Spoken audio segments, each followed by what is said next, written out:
ನನ್ನ ವಿದ್ಯಾರ್ಥಿಗಳೇ, ನಿಮಗೆಲ್ಲರಿಗೂ ಈ ದಿನದ ತರಗತಿಯ ಶುಭೋದಯ. 9ನೇ ತರಗತಿಯಲ್ಲಿ ನಾವು ಸಮಾಜಶಾಸ್ತ್ರಕ್ಕೆ ಸಂಬಂಧಿಸಿದಂತೆ 2ನೇ ಅವಧಿಯಲ್ಲಿ ಮೊದಲನೇ ಘಟಕವಾದಂತಹ ಸಾಮಾಜಿಕ ಬದಲಾವಣೆ ಎಂಬ ಅಧ್ಯಾಯದಲ್ಲಿ ಬರ್ತಕ್ಕಂಥ ಪ್ರಮುಖ ವಿಚಾರಗಳ ಬಗ್ಗೆ ಇದನ್ನು ತಿಳಿಯಲಿಕ್ಕೆ ಪ್ರಯತ್ನಿಸೋಣ. ಮುಖ್ಯವಾಗಿ ಬದಲಾವಣೆ ಅಂತಕ್ಕಂಥದ್ದು ಏನು ಗೊತ್ತಿದೆ. Change is the eternal thing of soul ಅಂತೇಳಿ ಒಂದು ಇಂಗ್ಲಿಷ್ ಪ್ರೋವರ್ಬ್ ಹೇಳುತ್ತೆ. ಚೇಂಜ್ ಅಂದ್ರೆ ಬದಲಾವಣೆ ಜಗದ ನಿಯಮ.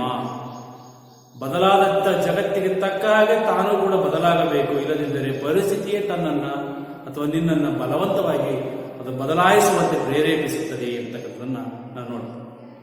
ಇವತ್ತು ಸಾಕಷ್ಟು ನೋಡಿ ಈ ಬದಲಾವಣೆ ಅಂತಕ್ಕಂಥದ್ದು ಅನೇಕ ಆಯಾಮಗಳಲ್ಲಿ ಅರ್ಥವನ್ನು ಪಡ್ಕೊಳ್ಳುತ್ತೆ.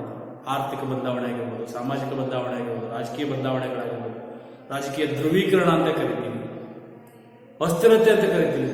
ಹೀಗೆ ಬದಲಾವಣೆ ಅಂತಕ್ಕಂಥದ್ದು ಪ್ರಕೃತಿಯ ನಿಯಮ, ವಿಕಾಸ ಆಗ್ತಕ್ಕಂಥದ್ದನ್ನು ನೋಡ್ತೀವಿ. ಹಾಗೆ ಕಾಲದ ನಂತರದಲ್ಲಿ ಈ ಸಾಮಾಜಿಕ ವ್ಯವಸ್ಥೆಯಲ್ಲಿ ಅಥವಾ ಜೈವಿಕ ಒಂದು ಬದಲಾವಣೆಗಳಿಂದ ಹಿಡಿದು ಜೀವಿ, ಈಗ ಉದಾಹರಣೆ ಮಗು, ಶಿಶು ಇದ್ದದ್ದು ಮಗು ಆಗುತ್ತೆ, ಮಗು ಇದ್ದು ಬಾಲಕ ಆಗ್ತಾನೆ, ಬಾಲಕ ಇದ್ದವನು ಯುವಕ ಆಗ್ತಾನೆ, ಯುವಕ ಇದ್ದವನು ವಯಸ್ಕ ಆಗ್ತಾನೆ, ವಯಸ್ಕ ಮುಪ್ಪಾಗ್ತಾನೆ. ಹಿಂಗೆ ಹಲವಾರು ಹಂತಗಳಲ್ಲಿ ನಾವು ಬದಲಾವಣೆಯನ್ನು ಪಡಿತಕ್ಕಂಥ ನೋಡ್ತೀವಿ. ಹಾಗಾಗಿ ಮಾನವನು ತನ್ನ ದಿನನಿತ್ಯದ ಆಚಾರ ವಿಚಾರಗಳಲ್ಲಿ, ನಡವಳಿಕೆಗಳಲ್ಲಿ ಮತ್ತು ವರ್ತನೆಗಳಲ್ಲಿ ಅನೇಕ ಬದಲಾವಣೆಗಳನ್ನು ಕಂಡು ಬರ್ತಕ್ಕಂಥ ನೋಡ್ತೀವಿ.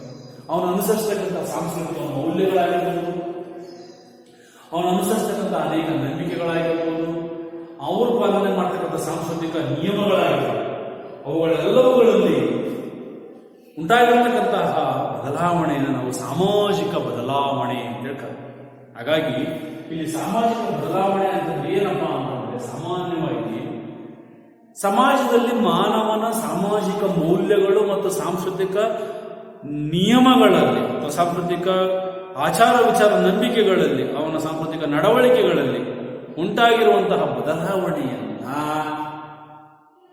ನಾವೇನಂತ ಕರ್ತೀವಿ, ಸಾಮಾಜಿಕ ಬದಲಾವಣೆ ಅಂತೇಳಿ ಕರ್ತೀವಿ.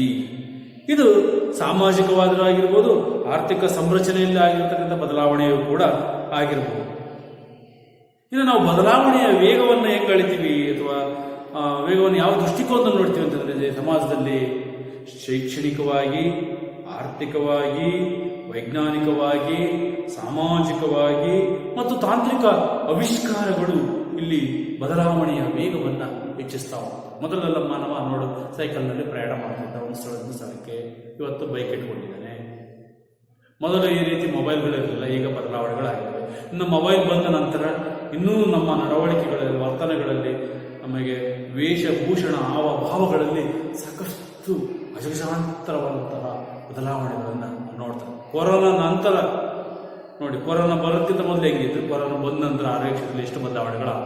ಹೀಗೆ ಮಾನವ ತನ್ನ ಈ ಚಲನಶೀಲ ಸಮಾಜದ ಸ್ಥಿತಿಗೆ ಅನುಗುಣವಾಗಿ ತನ್ನ ಸಾಮಾಜಿಕ ವರ್ತನೆಗಳಲ್ಲಿ, ಸಾಮಾಜಿಕ ನಡವಳಿಕೆಗಳಲ್ಲಿ ಬದಲಾವಣೆಗಳಿಗೆ ಅನುಗುಣವಾಗಿ ಅವನು ಅಡ್ಜಸ್ಟ್ ಆಗ್ತಾ ಹೋಗ್ತಾನೆ, ಹೊಂದಾಣಿಕೆಯನ್ನ ಮಾಡ್ಕೊಳ್ತಾ ಹೋಗ್ತಾನೆ.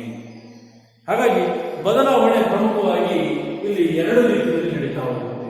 ನೆನ್ಪಿಡಬೇಕು, ಬದಲಾವಣೆ, ಸಾಮಾಜಿಕ ಬದಲಾವಣೆ ಅಂತಂದ್ರೆ ಮಾನವನ ಸಮಾಜದಲ್ಲಿ ಸಾಂಸ್ಕೃತಿಕವಾಗಿ ಮತ್ತು ಸಾಮಾಜಿಕವಾಗಿ, ಆರ್ಥಿಕವಾಗಿ ಅವನ ಸಂರಚನೆಯಲ್ಲಿ ಉಂಟಾಗ್ತಕ್ಕಂಥ ಬದಲಾವಣೆಗಳನ್ನ ನಾವು ಸಾಮಾಜಿಕ ಬದಲಾವಣೆ ಅಂತ ಕರಿತೀವಿ. ಅಂದ್ರೆ ಸಮಾಜದ ನೀತಿ ನಿಯಮಗಳು, ನೈತಿಕ ಮೌಲ್ಯಗಳು, ಆಶೋತ್ತರಗಳು, ಇವುಗಳಲ್ಲಿ ಉಂಟಾಗತಕ್ಕಂಥ ಬದಲಾವಣೆಗಳು. ಹಾಗೆ ಬದಲಾವಣೆ 2 ಮೂಲಗಳು ಅಂತ ಹೇಳಿದೆ. ಯಾವ್ಯಾವು?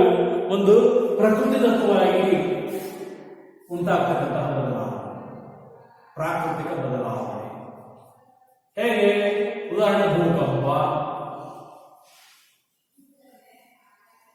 ಪ್ರಾಕೃತಿಕ ಬದಲಾವಣೆ. ಭೂಕಂಪ, ಚಂಡಮಾರುತ ಅಥವಾ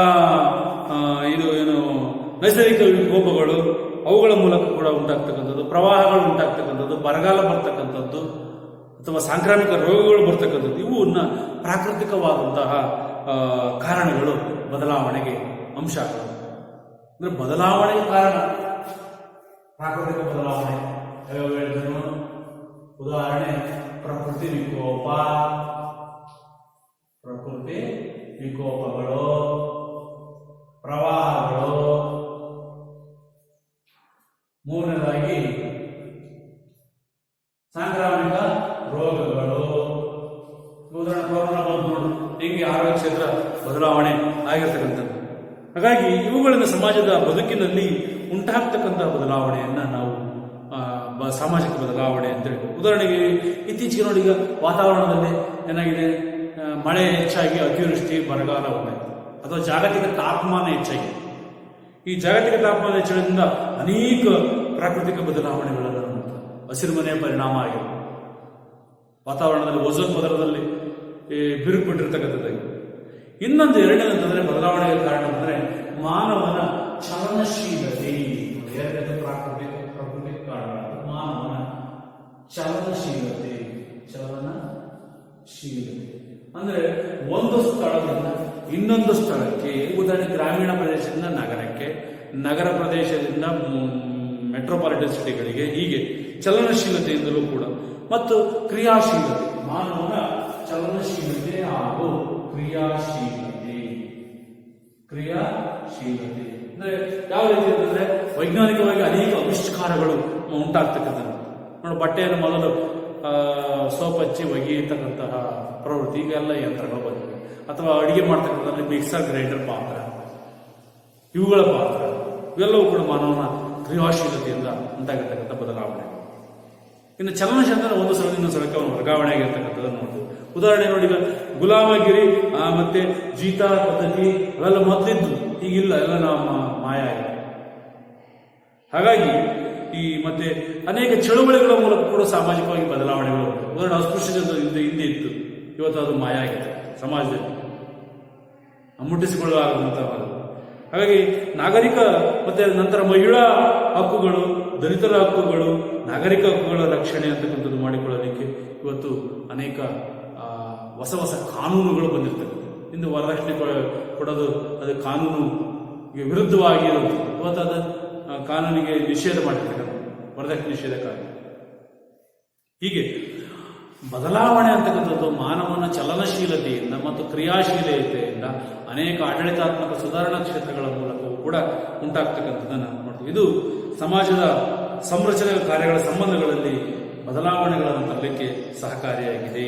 ಹಾಗಾದರೆ ಒಟ್ಟಾರೆ ಸಾಮಾಜಿಕ ಬದಲಾವಣೆ ಏನಪ್ಪಾ ಅಂತಂದ್ರೆ, ಸಾಮಾನ್ಯವಾಗಿ ನಾವೇನಂತ ಕರಿತೀವಿ ಅಂದ್ರೆ ಜನರ ಜೀವನ ವಿಧಾನಗಳಲ್ಲಿ ಅಥವಾ ಜನರ ಜೀವನ ಮಟ್ಟದಲ್ಲಿ ಉಂಟಾಗಿರ್ತಕ್ಕಂತಹ ಒಂದು ಪರಿವರ್ತನೆಯನ್ನ ಸಾಮಾಜಿಕ ಬದಲಾವಣೆ ಅಂತ ಕರೀತೀವಿ.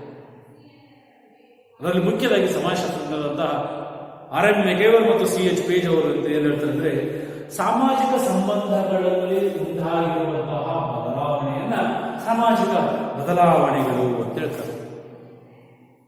ಸಾಮಾಜಿಕ ಬದಲಾವಣೆ ಉದಾಹರಣೆ ನೋಡಿ, ಕೊರೋನಾ ಬಂದ್ರಿಂದ ಯಾವ ಫಂಕ್ಷನ್ಗೂ ಕೂಡ ಅಟೆಂಡ್ ಆಗ್ತಾ ಇಲ್ಲ. ಮದುವೆ, ಹಬ್ಬ ಹರಿದಿನ, ಸಡಗರ ಸಂಭ್ರಮ ಸೇರ್ಲಿಕ್ಕೆ ಹೆದರ್ತಾ ಇರ್ತಾರೆ. ಇದು ಬದಲಾವಣೆ, ಸಾಮಾಜಿಕ ಬದಲಾವಣೆ. ಸಾಮಾಜಿಕ ಸಂಬಂಧಗಳಲ್ಲಿ ಉಂಟಾಗಿರ್ತಕ್ಕಂಥ ಬದಲಾವಣೆ.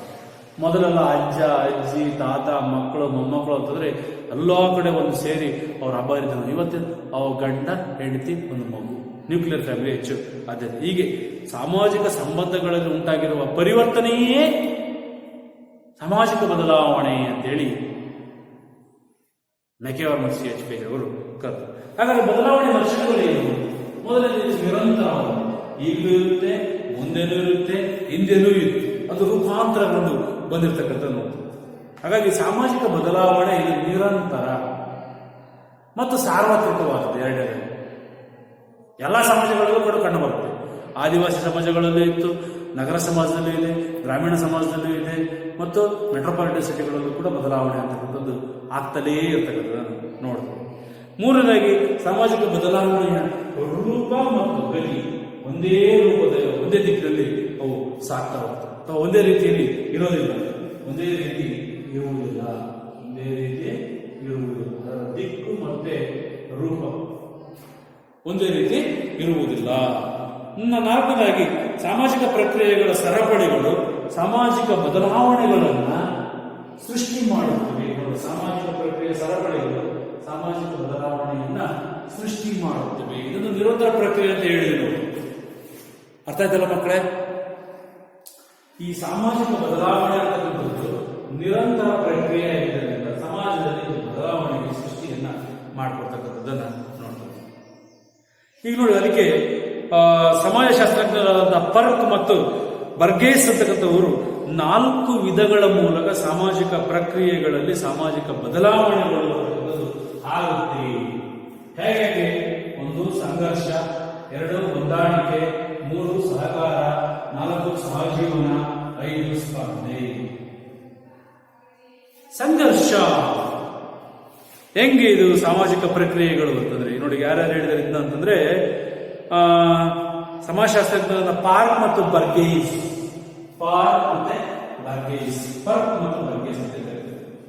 ಪಾರ್ಕ್ ಮತ್ತು ಬರ್ಗೇಸ್ ಸಮಾಜಶಾಸ್ತ್ರಜ್ಞರ ಪ್ರಕಾರ ಸಾಮಾಜಿಕ ಬದಲಾವಣೆಯ ವಿವಿಧ ರೂಪಗಳು ಹೇಗಾಗುತ್ತೆ ಪ್ರಕ್ರಿಯೆ ಸಮಾಜದಲ್ಲಿ ಅನ್ನೋದಕ್ಕೆ ಹೇಳ್ತಾರೆ. ಸಂಘರ್ಷ, ನಿಮಗೆ ಸಂಘರ್ಷ ಅಂತ ಗೊತ್ತು ಏನು? ಇದೊಂದು ತೀವ್ರ ಸ್ವರೂಪವಾದಂತಹ ಸಾಮಾಜಿಕ ಪ್ರಕ್ರಿಯೆ. ಸಂಘರ್ಷ ಅಂದ್ರೆ ಯಾವುದೇ ಒಂದು ನಿರ್ದಿಷ್ಟವಾದಂತಹ ವ್ಯಕ್ತಿ ಅಥವಾ ಒಂದು ಗುಂಪು, ವ್ಯಕ್ತಿಗಳ ಸಮೂಹ ಅಥವಾ ಗುಂಪು ತಮ್ಮ ಉದ್ದೇಶಗಳನ್ನು ಈಡೇರಿಸಿಕೊಳ್ಳುವ ಸಲುವಾಗಿ ಸಮಾಜದಲ್ಲಿ ನಡೆಸ್ತಕ್ಕಂತಹ ತಿಕ್ಕಾಟಗಳು, ಅವೆಲ್ಲವೂ ಕೂಡ ಸಾಮಾಜಿಕ ಸಂಘರ್ಷಗಳನ್ನು ಆಗಿರ್ತವೆ. ಉದಾಹರಣೆ ನೋಡಿ, ಹಳ್ಳಿಯಲ್ಲಿ ಪಟ್ಟಭದ್ರಿತಾಸಕ್ತಿಗಳಿರ್ತಾರೆ, ಮೂಲಭೂತವಾದಿಗಳು ಅಂತ ಕರೀತಾರೆ. ಅವ್ರು ಹಿಡಿದದ್ದೇ ಆಟ, ತಾವು ಹೇಳಿದ್ದೇ ಹಿಂಗೆ ಸಮಾಜದಲ್ಲಿ ನಡೀಬೇಕು ಅಂತ. ಅಥವಾ ಉದಾಹರಣೆಗೆ ಕ್ರೀಡಾ ಸಂದರ್ಭದಲ್ಲಿ ನೋಡುತ್ತೀವಿ, ಕಬಡ್ಡಿ ಆಟ, ಅದೊಂದು ಸೀಡಿನ ಆಟ.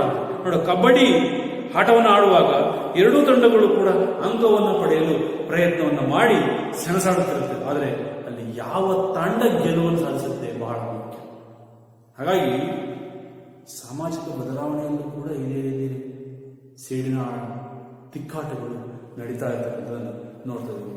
ಉದಾಹರಣೆಗೆ ಹಳ್ಳಿಯಲ್ಲಿ ನೋಡಿ, ಮಹಿಳೆಯರು, ಮಕ್ಕಳು ಮತ್ತು ದಲಿತರ ಹಕ್ಕುಗಳನ್ನು ಕಿತ್ಕೊಳ್ತಕ್ಕಂತಹ ಪ್ರಕ್ರಿಯೆಗಳು. ದೇವಸ್ಥಾನಕ್ಕೆ ದಲಿತರನ್ನ ಗರ್ಭಗುಡಿ ಪ್ರವೇಶ ಮಾಡದೇ ಇರತಕ್ಕಂಥದ್ದು, ಬಹಿಷ್ಕಾರ ಆಗ್ತಕ್ಕಂಥದ್ದು, ಅವ್ರನ್ನ ನಿಂದನೆ ಮಾಡ್ತಕ್ಕಂಥದ್ದು, ಅಥವಾ ಮಕ್ಕಳ ಮೇಲೆ ದೌರ್ಜನ್ಯ ಮಾಡ್ತಕ್ಕಂಥದ್ದು, ಮಹಿಳೆಯರ ಹಕ್ಕುಗಳನ್ನು ಕಿತ್ಕೊಳ್ತಕ್ಕಂಥದ್ದು, ಈ ಎಲ್ಲವುಗಳ ನಡುವೆ ಸಂಘರ್ಷ ಉಂಟಾಗಿ ಅಲ್ಲಿ ಬದಲಾವಣೆಗೆ ನಾವಂತೆ ಅವಕಾಶವನ್ನ ಮಾಡಿಕೊಡ್ತಕ್ಕಂಥದ್ದು. ಹಾಗಾಗಿ ಇಲ್ಲಿ ಒಂದು ರೀತಿ ಈ ಸಂಘರ್ಷ ಪ್ರತಿಯೊಬ್ಬ ಮಾನವನು ತನ್ನ ಕಾನೂನುಬದ್ಧ ಹಕ್ಕುಗಳನ್ನು ಪ್ರತಿಪಾದಿಸುವ ಮಾರ್ಗ ಅಂತೇಳಿ ಗುರುತಿಸಿದೆ. ಅದು ಸಾಮಾಜಿಕ ಬದಲಾವಣೆಯನ್ನು ಉಂಟು ಮಾಡಲಿಕ್ಕೆ ಕಾರಣ. ಸಂಘರ್ಷ, ಹಿತಾಸಕ್ತಿ ಸಂಘರ್ಷಗಳು ನಡೆಯುತ್ತೆ. ಉದಾಹರಣೆ ರಾಜಕೀಯದಲ್ಲಿ ನೋಡಿ, ಹಿರಿಯರು ಮತ್ತು ಕಿರಿಯರ ನಡುವಿನ ಸಂಘರ್ಷ, ಅಧಿಕಾರಿಗಳು ಮತ್ತು ರಾಜಕಾರಣಿಗಳ ನಡುವಿನ ಸಂಘರ್ಷ, ಮತ್ತೆ ನೌಕರರು ಮತ್ತು ರಾಜಕಾರಣಿಗಳ ನಡುವಿನ ಈ ವೈರುಧ್ಯ ಸಂಘರ್ಷ, ಇವುಗಳು ಬದಲಾವಣೆಗೆ ಏನಾಗ್ತವೆ, ಕಾರಣೀಭೂತ ಆಗ್ತಕ್ಕಂಥದ್ದನ್ನು ನೋಡ್ತಾ ಇದ್ದಾರೆ.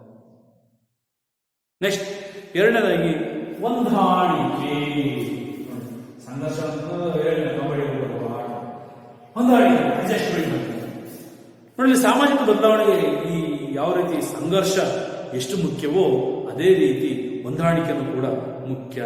ಕೆಲವೊಂದು ನೋಡಿ, ಸಂಘರ್ಷದ ನಿಲುವುಗಳು ತಿಕ್ಕಾಟಕ್ಕೆ ಬಂದಾಗ ಹೊಂದಾಣಿಕೆಯಾಗಿ ನಡ್ಕೊಂಡು ಹೋಗ್ತಕ್ಕಂಥ ನೋಡ್ತೀವಿ.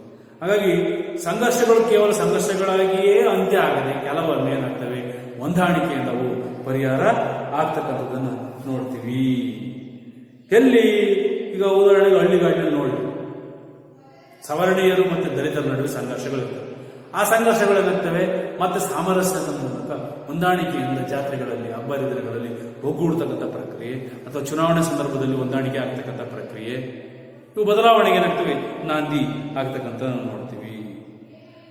ಎಷ್ಟು ದಿನ ನಾವು ಈಗ ಉದಾಹರಣೆಗೆ ಯಾವುದೋ ಒಬ್ಬ ಮೇಲ್ಜಾತಿಯ ಪುರುಷ ಕೀಳ್ಜಾತಿಯ ಮಹಿಳೆ ಮೇಲೆ ಅತ್ಯಾಚಾರ ಮಾಡಿದಾಗ ಆ ಕೇಸ್ ಅಂತಕ್ಕಂಥದ್ದು ಕೋರ್ಟ್ ಹೋಗುತ್ತೆ, ಕೊನೆಗೆ ಹೊಂದಾಣಿಕೆ ಮೂಲಕ ಅದನ್ನು ಬಗೆಹರಿಸ್ಕೊಳ್ತಕ್ಕಂಥದ್ದು. ಇದೇ ರೀತಿ ಈ ಹೊಂದಾಣಿಕೆ ಕುಟುಂಬದ ಒಳಗಾಗಿರ್ಬೋದು, ಹೊರಗಾಗಿರ್ಬೋದು, ಅಥವಾ ಸಮಾಜದಲ್ಲಾಗಿರ್ಬೋದು, ಚಳುವಳಿಗಳಲ್ಲಿ ನಡುವೆ ಆಗಿರ್ಬೋದು, ಅಥವಾ ಸೈದ್ಧಾಂತಿಕ ನಿಲುವಿನಲ್ಲಿ ವ್ಯತ್ಯಾಸಗಳಿದ್ದಾಗ ಈ ರೀತಿ ಹೊಂದಾಣಿಕೆ ಅಂತ ಪ್ರಕ್ರಿಯೆ ಬದಲಾವಣೆಗೆ ಏನಾಗುತ್ತೆ ಕಾರಣ ಆಗುತ್ತೆ. ಇದು ಮತ್ತೊಬ್ಬರ ಇರುವಿಕೆಯನ್ನು ಗೌರವಿಸುವ ಕ್ರಮವೂ ಹೌದಾಗಿದ್ದು, ಸಾಮಾನ್ಯವಾಗಿ ನಾವು ಎಲ್ಲ ಸಮಾಜಗಳಲ್ಲಿ ಈ ರೀತಿ ಪ್ರಕ್ರಿಯೆ ನಡೀತದೆ.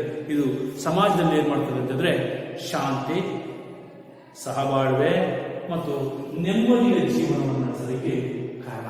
ಯಾವುದು? ಹೊಂದಾಣಿಕೆ. ಮೂರನೇ ಅಂಶ ಅಂತಂದ್ರೆ ಬದಲಾವಣೆಗೆ ಪ್ರಮುಖ ಪ್ರಕ್ರಿಯೆ ಕಾರಣ ಅಂತಂದ್ರೆ ಸಹಕಾರ. ಅಂದ್ರೆ ಇಲ್ಲಿ ಎಲ್ಲರಿಗಾಗಿ ಒಬ್ಬರು ಅಥವಾ ಒಬ್ಬರಿಗಾಗಿ ಎಲ್ಲರೂ ಅಂತಕ್ಕಂತಹ ತತ್ವ ಅಂತಕ್ಕಂಥದ್ದು ಏನು ಕರೆದ ಸಹಕಾರದ ಮಂತ್ರ, ಅದು ಮಾನವನಿಗೆ ಅತಿ ಅಗತ್ಯವಾಗಿ ಬೇಕು. ಸಮಾಜದಲ್ಲಿ ಬದುಕಬೇಕು ಅಂತ ಅರಮನೆ ಇದ್ರೂ ಅರಮನೆ ಬೇಕೇ ಬೇಕು ಅಂತ, ಅಲ್ಲಿ ಸಹಕಾರ ಬೇಕಾಗ್ತಕ್ಕಂಥದ್ದು. ಅಲ್ಲಿ ಸಹಕಾರದಲ್ಲಿ ಎರಡು ರೀತಿ ಸಹಕಾರ ನೋಡ್ತೀವಿ, ಒಂದು ಪ್ರತ್ಯಕ್ಷ, ಇನ್ನೊಂದು ಪರೋಕ್ಷ ಸಹಕಾರ. ಸೊ ಹಾಗಾಗಿ ಉದಾಹರಣೆ ನೋಡಿ, ಈಗ ಒಂದು ಮಗು ತನ್ನ ಮನೆಯಲ್ಲಿ ಪರಸ್ಪರ ಪೋಷಕರ ವೈರುಧ್ಯದ ನಡುವೆ ಬದುಕ್ತಾ ಇರ್ತದೆ. ಅದೇ ರೀತಿ ಶಾಲೆಯಲ್ಲಿ ಶಿಕ್ಷಕರ ಜೊತೆಗೆ, ಈಗ ಶಾಲೆಯಲ್ಲೂ ಕೂಡ ಮಗು ಕಲಿತಿರ್ಬೇಕಾದ್ರೆ ಶಿಕ್ಷಕರು ಆ ಮಗುವಿನ ಕಲಿಕೆಗೆ ಪ್ರತ್ಯಕ್ಷವಾಗಿ ಏನಾಗ್ತಾನೆ, ಅವನ ಮಗುವಿನ ಕಲಿಕೆಯ ಮೇಲೆ ಪ್ರಭಾವವನ್ನ ಬೀರ್ತಾ ಇರ್ತಾನೆ. ಅದೇ ಶಾಲಾ ಆವರಣದಲ್ಲಿ ಅದೇನ್ ಮಾಡುತ್ತೆ, ಈಗ ಇನ್ನೂ ಇತರೆ ವರ್ಗದವರಾದಂತಹ ಬೋಧಕೇತರ ಸಿಬ್ಬಂದಿ ಆಗಿರ್ಬೋದು, ಮುಖ್ಯ ಶಿಕ್ಷಕರಾಗಿರಬಹುದು, ಅಥವಾ ಡಿ ಗ್ರೂಪ್ ನೌಕರರಾಗಿರ್ಬೋದು, ಅಥವಾ ಸ್ನೇಹಿತರಾಗಿರ್ಬೋದು, ಇದ್ರ ಜೊತೆಗೆ ಪರೋಕ್ಷವಾಗಿ ಅದು ಅನೇಕ ಮೌಲ್ಯಗಳನ್ನು ಕಲಿತಾ ಇರ್ತಕ್ಕಂಥ. ಉದಾಹರಣೆ ನೋಡಿ, ಈಗ ಮುಖ್ಯ ಶಿಕ್ಷಕರು, ಬಿಸಿಯೂಟ ತಯಾರಿಸ್ತಕ್ಕಂಥ ಮಹಿಳೆಯರು, ಶಾಲೆಯನ್ನು ಸ್ವಚ್ಛಗೊಳಿಸುವಂತಹ ಸಿಬ್ಬಂದಿಗಳಾಗಿರ್ಬೋದು, ಮಕ್ಕಳು ಕುಡಿಯಲು ನೀರು ತರ್ತಕ್ಕಂತಹ ಮಕ್ಕಳಿಗೆ ಕುಡಿಯಲು ನೀರು ತರುವಂತಹ ಆಯಾಗಳಾಗಿರ್ಬೋದು, ಮಕ್ಕಳ ಕಲಿಕೆಯಲ್ಲಿ ಪರೋಕ್ಷವಾಗಿ ಏನ್ ಮಾಡ್ತಾ ಇರ್ತಾರೆ, ನೆರವಾಗ್ತಾ ಇರ್ತಕ್ಕಂಥ. ಈಗ ಉದಾಹರಣೆ ಕಾನ್ವೆಂಟ್ ಶಾಲೆಗಳಲ್ಲಿ ನೋಡ್ತಾ ಇರ್ತೀರಿ, ಎಲ್ಲ ರೀತಿಯ ಉದಾಹರಣೆಗೆ ಹಾಸ್ಟೆಲ್ನಲ್ಲಿ ಅವು ವಾಸ ಮಾಡ್ತಾ ಇರೋ ಸಂದರ್ಭದಲ್ಲಿ ಅಡುಗೆಯವ್ರ ಜೊತೆಗೆ, ಡಿ ಗ್ರೂಪ್ ಜೊತೆಗೆ, ಸೇವಕರ ಜೊತೆಗೆ, ಸರ್ವರ್ ಜೊತೆಗೆ ಇವೆಲ್ಲ ಬೆರೀತಾ ಇರ್ತವೆ. ಅಲ್ಲಿ ಅನೇಕ ಮೌಲ್ಯಗಳನ್ನು ಕಲಿತಾ ಇರ್ತವೆ, ಸಾಂಸ್ಕೃತಿಕ ಮೌಲ್ಯಗಳನ್ನು ಅಂದ್ರೆ ಇದು ಪ್ರತ್ಯಕ್ಷವಾಗಿ ಮತ್ತು ಪರೋಕ್ಷವಾಗಿ ಕೂಡ ಸಹಕಾರ. ಹೀಗೆ ಶಾಲೆಯೂ ಕೂಡ ಮಗುವಿನ ಕಲಿಕೆಯ ಮೇಲೆ ಪರೋಕ್ಷವಾಗಿ ಮತ್ತು ಪ್ರತ್ಯಕ್ಷವಾಗಿ ಪ್ರಭಾವವನ್ನು ಬೀರುವುದರ ಮೂಲಕ ಸಾಮಾಜಿಕ ಬದಲಾವಣೆ ಅಂತಕ್ಕಂಥದ್ದನ್ನು ಉಂಟು ಮಾಡ್ತದೆ.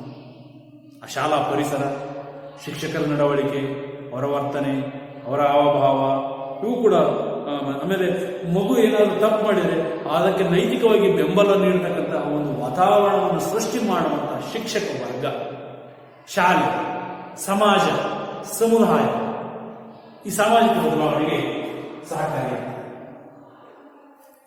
ನೆಕ್ಸ್ಟ್ ಸಹಜೀವನ ಅಂತ ಹೇಳ್ತೀವಿ. ಅರ್ಥ ಆಯ್ತಲ್ಲ ಮಕ್ಕಳೇ? ಸಹಜೀವನ ಅಂತಂದ್ರೆ ಸಾಮಾನ್ಯವಾಗಿ ನೋಡಿ, ನಮ್ಮ ಸಮಾಜದಲ್ಲಿ ಪುರುಷ, ಮಹಿಳೆ, ವಯಸ್ಕರು, ವೃದ್ಧರು, ಯುವಕರು ಎಲ್ಲರೂ ಇರ್ತಾರೆ. ಹಾಗಾಗಿ ಮಾನವ ಸಮಾಜದ ಉಳಿವಿಗೆ ಮತ್ತು ಬೆಳವಣಿಗೆಗೆ ಈ ಸಹಜೀವನ ಅತಿ ಅಗತ್ಯವಾಗಿ ಬೇಕಾಗ್ತದೆ. ಇಲ್ಲಿ ವಿಭಿನ್ನ ಕೋಮು, ವರ್ಗದ, ಪಂಗಡದ ಜನರು ಬದುಕ್ತಾ ಇರ್ತಾರೆ ಸಮಾಜದಲ್ಲಿ.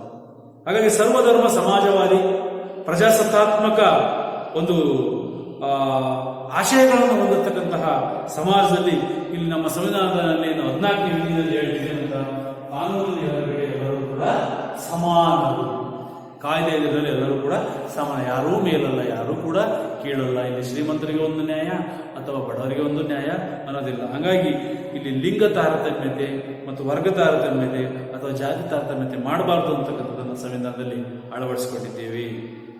ಯಾವುದೇ ಭಾಷೆ, ಯಾವುದೇ ಧರ್ಮ, ಯಾವುದೇ ಲಿಂಗ, ಯಾವುದೇ ಆಚಾರ ವಿಚಾರ, ಯಾವುದೇ ವರ್ಗ ಅಥವಾ ಯಾವುದೇ ಕುಲ, ಇವುಗಳ ತಾರತಮ್ಯ ಇಲ್ಲದೆ ಎಲ್ಲರೂ ಕೂಡ ಇಲ್ಲಿ ಸಹಜೀವನವನ್ನು ನಾವು ನಡೆಸ್ತಕ್ಕಂಥ ನೋಡ್ತೀವಿ. ಯಾಕೆಂದ್ರೆ ನಾವು ಭಾರತೀಯ, ನಮ್ಮ ಸಂವಿಧಾನದಲ್ಲಿ ಹೇಳಿದರು, ಭಾರತೀಯ ಪ್ರಜೆಗಳಾದ ನಾವು ಜಾತ್ಯತೀತ ಪ್ರಜಾಸತ್ತಾತ್ಮಕ ಸಮಾಜವಾದಿ ಗಣರಾಜ್ಯ ಅಂತ ಸ್ವೀಕರಿಸ. ಹಾಗಾಗಿ ಏನು ಜಾತ್ಯತೀತ ತತ್ವವನ್ನು ನಾವೆಲ್ಲರೂ ಕೂಡ ನಂಬಿ ಸಮಾಜದಲ್ಲಿ ಶಾಂತಿ ಮತ್ತು ಸಹಬಾಳ್ವೆಯಿಂದ ನೆಮ್ಮದಿಯಿಂದ ಬದುಕಲಿಕ್ಕೆ ಅವಕಾಶವನ್ನು ಮಾಡಿಕೊಟ್ಟಿರೋದ್ರಿಂದ ಈ ಸಹಕಾರ ಅಥವಾ ಮತ್ತು ಸಹಜೀವನ ಇದು ಎಲ್ಲ ಧರ್ಮದವರಿಗೂ ಕೂಡ ಅನುಕೂಲ ಆಗುತ್ತೆ. ಇಲ್ಲಿ ಎಲ್ಲ ಧರ್ಮದವರು ವಾಸ ಮಾಡ್ತಾರೆ. ಹುಡುಗಾಟ ಸೊಂಟಿಕಂ ಧರ್ಮಗಳೆಲ್ಲ ಇದೆ ನಮ್ಮ ಸಮಾಜದಲ್ಲಿ. ಹಾಗಾಗಿ ಸಂಘರ್ಷರಹಿತ ಶಾಂತಿ ಮತ್ತು ಅಹಿಂಸಾ ಜೀವನವನ್ನು ನಮ್ಮ ಸಮಾಜ ಬೆಂಬಲಿಸ್ತದೆ. ಇನ್ನು ನೆಕ್ಸ್ಟ್ ಬರ್ತಕ್ಕಂಥದ್ದು ಅಂತಂದ್ರೆ ಮನೆಯದು ಸ್ಪರ್ಧೆ. ನೋಡಿ, ಇವೆಲ್ಲವೂ ಕೂಡ ಸಾಮಾಜಿಕ ಬದಲಾವಣೆಯ ಪ್ರಕ್ರಿಯೆಗಳು. ಮೊದಲನೇ ಹೇಳಿದ್ರೆ ಸಂಘರ್ಷ, ಎರಡನೇದು ಹೊಂದಾಣಿಕೆ, ಮೂರನೇದು ಸಹಕಾರ, ನಾಲ್ಕನೇದು ಸಹಜೀವನ. ಆಯ್ತಾ? ಕಾನ್ಫ್ಲಿಕ್ಟ್ ಸಂಘರ್ಷ, ಎರಡನೇದು ಅಡ್ಜಸ್ಟ್ಮೆಂಟ್, ಮೂರನೇದು ಕೋಆಪರೇಷನ್, ನಾಲ್ಕನೇದು ಸಹಜೀವನ ಅಂತ ಕರೀತಾರೆ. ಸಹಜೀವನ, ಕೋ ಎಕ್ಸಿಸ್ಟೆನ್ಸ್ ಲೈಫ್. ಮತ್ತೆ ಸ್ಪರ್ಧೆ, ಕಾಂಪಿಟೇಷನ್ ಅಂತ ಕರೀತೀವಿ. ಇವತ್ತು ನೋಡಿ, ಇವತ್ತು ನಾವು ವಿಶ್ವದ ಹಲವಾರು ರಾಷ್ಟ್ರಗಳು ಸ್ಪರ್ಧಾತ್ಮಕ ಯುಗದಲ್ಲಿ ಬದುಕ್ತಾರೆ. ಹಾಗಾಗಿ ಡಾರ್ವಿನ್ ಏನೇನು ಹೇಳಿದ ಸಿದ್ಧಾಂತ ನಿಮ್ಗೆ ಗೊತ್ತಿದೆ. ಜೀವಿಗಳಿಗೆ ಉಳಿವಿಗಾಗಿ ಅವು ಬದುಕಲೇಬೇಕು. ನಾವು ಕೂಡ ಅಷ್ಟೇ ಉಳಿವಿಗಾಗಿ ಹೋರಾಟ ಅಂತ ಕರೀತೀವಿ. ವಿಕಾಸವಾದ ಸಿದ್ಧಾಂತದಲ್ಲಿ ಹೇಳಿದ್ರು ಸರ್ವೈವಲ್ ಆಫ್ ಫಿಟೆಸ್ಟ್, ಬಲವಿದ್ದವನು ಬದುಕಬಲ್ಲ. ನೋಡಿ, ಈಗ ಮತ್ಸ್ಯನ್ಯಾಯ ಅಂತ ಕೇಳಿರ್ಬೋದು ಇವಾಗ, ದೊಡ್ಡ ಮೀನು ಸಣ್ಣ ಮೀನನ್ನ ನುಂಗುತ್ತೆ. ಹಂಗೆ ಇಲ್ಲಿ ಸ್ಪರ್ಧೆ ಹೆಚ್ಚಾದಂತೆಲ್ಲ ಏನಾಗುತ್ತೆ ಅಂತಂದ್ರೆ ಪ್ರತಿಯೊಬ್ಬ ವ್ಯಕ್ತಿಯು ಕೂಡ ಸಮಾಜದಲ್ಲಿ ಅವನು ತನ್ನ ಬದುಕನ್ನು ಕಟ್ಕೊಳ್ಳೋದಕ್ಕೆ, ನೆಲೆಯನ್ನು ಊರ್ಕೊಳ್ಳೋಕ್ಕೆ ಪ್ರಯತ್ನವನ್ನು ಮಾಡ್ತಾನೆ. ಅದೇ ರೀತಿ ಪ್ರಾಣಿಗಳಾಗಿರ್ಬೋದು, ಪಕ್ಷಿಗಳಾಗಿರ್ಬೋದು, ಕ್ರಿಮಿಕೀಟಗಳಾಗಿರ್ಬೋದು, ಅವು ಕೂಡ ಉಳಿವಿಗಾಗಿ ಅಥವಾ ಆಹಾರಕ್ಕಾಗಿ ಹೋರಾಟವನ್ನು ಮಾಡ್ತಾ ಇರ್ತವೆ. ಇಂಥ ಸ್ಪರ್ಧೆಗಳು ಕೂಡ ಮಾನವ ಸಮಾಜದಲ್ಲಿ ಕಂಡುಬರುವುದನ್ನು ನೋಡ್ತೀವಿ. ಆದರೆ ಸಹಜವಾಗಿ ಸ್ಪರ್ಧೆ ಏನಾಗುತ್ತೆ, ಸಮಾಜದಲ್ಲಿ ಗುಂಪುಗಾರಿಕೆ ಮತ್ತು ಘರ್ಷಣೆಗಳಿಗೆ ಅವಕಾಶ. ಗುಂಪುಗಾರಿಕೆ ಮತ್ತು ಘರ್ಷಣೆಗಳಿಗೆ ಸಮಾಜದಲ್ಲಿ ಅನೇಕ ಸಂಘರ್ಷಗಳನ್ನು ಕೂಡ ಇದು ಉಂಟು ಮಾಡುತ್ತೆ. ಮತ್ತಿಲ್ಲಿ ನಿಯಮರಹಿತ ಹಾಗೂ ನಿಯಮ ಸಹಿತ ಸ್ಪರ್ಧೆಗಳು, ನಿಯಮರಹಿತ ಮತ್ತು ನಿಯಮ ಸಹಿತ ಸ್ಪರ್ಧೆಗಳು ಸಮಾಜದಲ್ಲಿ ಅನೇಕ ಒಳ್ಳೆಯ ಮತ್ತು ಕೆಟ್ಟ, ಸಕಾರಾತ್ಮಕ ಮತ್ತು ನಕಾರಾತ್ಮಕ ಪರಿಣಾಮಗಳನ್ನು ಉಂಟು ಮಾಡುತ್ತವೆ. ಆದರೆ ಇತ್ತೀಚಿನ ಜಾಗತಿಕವಾದಂತಹ ಮಾರುಕಟ್ಟೆಯಲ್ಲಿ ನೋಡಿ, ಆರ್ಥಿಕವಾಗಿ ಅನೇಕ ಸ್ಪರ್ಧೆಗಳು, ಪೈಪೋಟಿಗಳು ನಡೀತವೆ. ಷೇರು ಮಾರುಕಟ್ಟೆ ಅಂತಹ ಒಂದು ಸ್ಪರ್ಧೆ ಇದೆಯಲ್ಲ, ಅದು ಏನಾಗ್ತದೆ ಅಂತಂದ್ರೆ ಸಮಾಜದ ಆರೋಗ್ಯಕ್ಕಿಂತ ಅಲ್ಲೇನಾಗ್ತದೆ, ಅನಾರೋಗ್ಯಕ್ಕೆ ಹೆಚ್ಚು ಅವಕಾಶ. ಅಂದರೆ ಆದಾಯ ಗಳಿಸಲಿಕ್ಕೆ ಪ್ರತಿಯೊಬ್ಬ ವ್ಯಕ್ತಿಯು ಕೂಡ ವಾಮ ಮಾರ್ಗವನ್ನು ನಡೀತಕ್ಕಂಥದ್ದನ್ನು ನೋಡ್ತಾರೆ. ಹಾಗಾಗಿ ಇದನ್ನ ಮಾನವೀಯ ನೆಲೆಯಲ್ಲಿ ನಾವು ಸ್ಪರ್ಧೆ ಅಂತಕ್ಕಂಥದ್ದು ಸಮಾಜದಲ್ಲಿ ನಡೀತಾ ಹೋದ್ರೆ ಮಾತ್ರ ಉತ್ತಮವಾದಂತಹ ಆರೋಗ್ಯಕರ ಸಾಮಾಜಿಕ ಬೆಳವಣಿಗೆಗೆ, ಇದು ಜೀವ ಜಗತ್ತಿನ ಉಳಿವಿಗಾಗಿ ಮತ್ತು ಮನುಕುಲದ ಮಾನವ ಧರ್ಮವನ್ನು ಕಾಪಾಡಲಿಕ್ಕಾಗಿ ಇದು ಆರೋಗ್ಯಕರವಾಗಬೇಕು. ಅದು ಸ್ಪರ್ಧೆ. ಅರ್ಥ ಆಯ್ತಲ್ಲ ಮಕ್ಕಳೇ? ಹಾಗಾಗಿ ಈ ಅಧ್ಯಾಯದಲ್ಲಿ ನಾವು ಪ್ರಮುಖವಾಗಿ ಏನನ್ನು ತಿಳ್ಕೊಂಡ್ವಿ ಅಂತಂದ್ರೆ, ಮುಖ್ಯವಾಗಿ ಸಾಮಾಜಿಕ ಬದಲಾವಣೆ ಎಂದರೇನು ಈಗಾಗಲೇ ಹೇಳಿ. ಅರ್ಥ ಆಯ್ತಾ? ಸಮಾಜದಲ್ಲಿ ಮಾನವನ ಸಾಮಾಜಿಕ ಮತ್ತು ಸಾಂಸ್ಕೃತಿಕ ಮೌಲ್ಯಗಳಲ್ಲಿ ಉಂಟಾಗಿರ್ತಕ್ಕಂತಹ ಬದಲಾವಣೆಗಳನ್ನು ನಾವು ಸಾಮಾಜಿಕ ಬದಲಾವಣೆ ಅಂತ ಹೇಳ್ತಾ ಇದ್ವಿ. ನೆಕ್ಸ್ಟ್ ಮೆಗೆವರ್ ಮತ್ತು ಬೇರಿದಂತಹ ಸಾಮಾಜಿಕ ಚಿಂತಕರು ಸಾಮಾಜಿಕ ಸಂಬಂಧಗಳಲ್ಲಿ ಉಂಟಾಗಿರುವ ಮಾನವನ ಪರಿವರ್ತನೆಯೇ ಸಾಮಾಜಿಕ ಬದಲಾವಣೆ ಅಂತ ಹೇಳ್ತೀವಿ.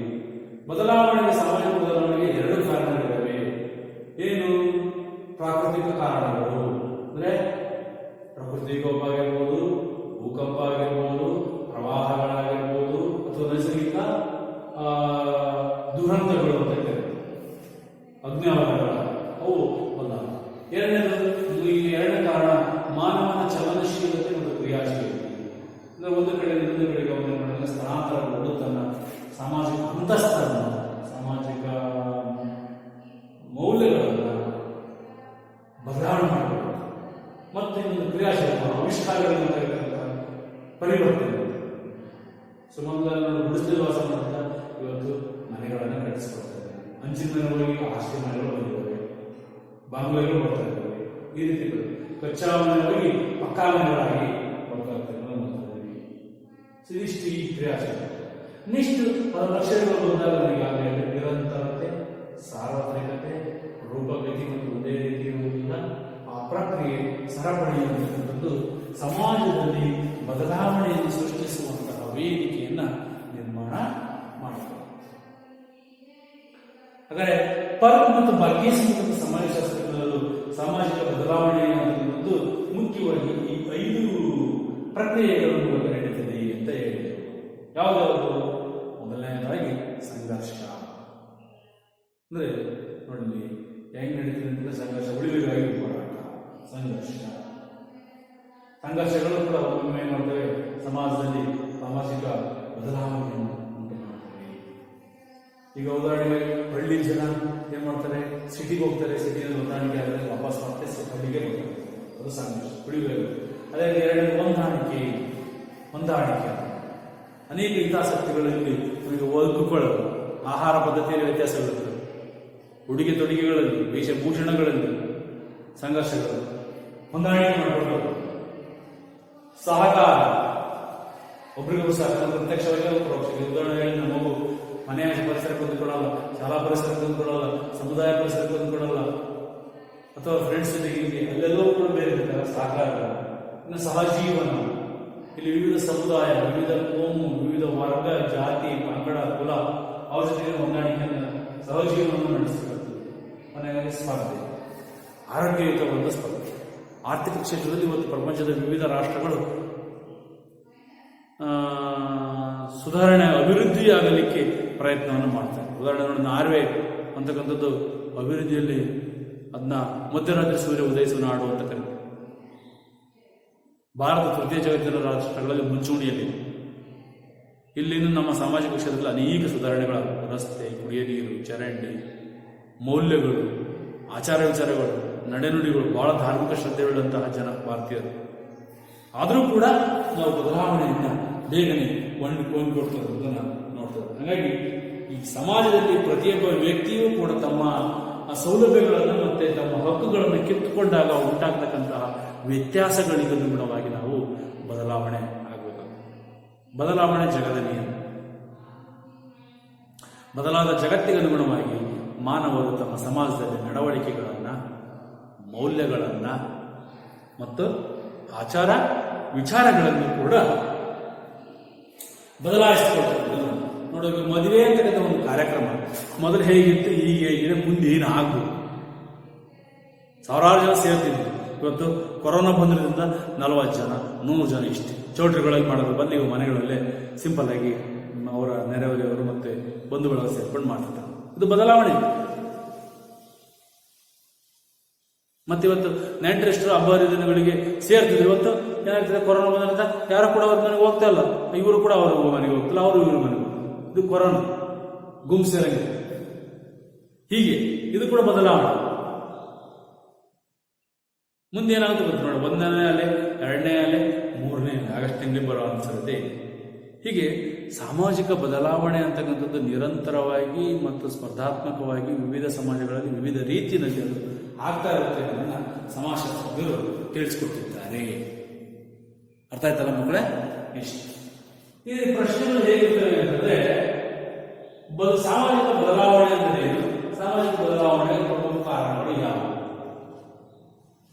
2ನೇ ಪ್ರಶ್ನೆ, ಸಾಮಾಜಿಕ ಬದಲಾವಣೆಯ ಪ್ರಮುಖ ಲಕ್ಷಣಗಳು ಯಾವುವು. 3ನೇ ಪ್ರಶ್ನೆ, ಸಾಮಾಜಿಕ ಬದಲಾವಣೆಯ ಒಂದು ಪ್ರಕ್ರಿಯೆ, ಅದು ಯಾವ ರೀತಿ ಸಮಾಜದಲ್ಲಿ 5 ವಿಧಾನಗಳ ಮೂಲಕ ನಡೆಯುತ್ತೆ ನಮಗೆ. ಇದು ಅರ್ಥ ಆಯ್ತಲ್ವಾ? ಸೊ ಇದಿಷ್ಟು ಇದರ ಒಂದು ವಿಚಾರ.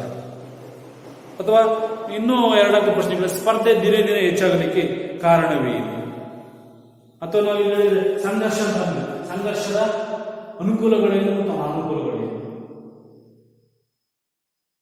ಸಹಕಾರ ಮತ್ತು ಹೊಂದಾಣಿಕೆ ಅಂತಕ್ಕಂತಹ ಗುಣ ಸಮಾಜದಲ್ಲಿ ಬದಲಾವಣೆಗೆ ಅತಿ ಅವಶ್ಯಕವಾಗಿ ಬೇಕು, ಹೇಗೆ ಚರ್ಚಿಸಿ. ಅಥವಾ ಸಾಮಾಜಿಕ ಬದಲಾವಣೆ ಸಮಾಜಕ್ಕೆ ಅಗತ್ಯವೇ ಅಥವಾ ಅನಿವಾರ್ಯವೇ, ಸಮರ್ಥಿಸಿ. ಈ ರೀತಿ ಅನ್ವಯಾತ್ಮಕವಾದ ಪ್ರಶ್ನೆಗಳು ಕೂಡ ಬರುವಂತಹ ಸಾಧ್ಯತೆ ಇದೆ. ಇದಿಷ್ಟು ತಿಳಿತಲ್ವಾ?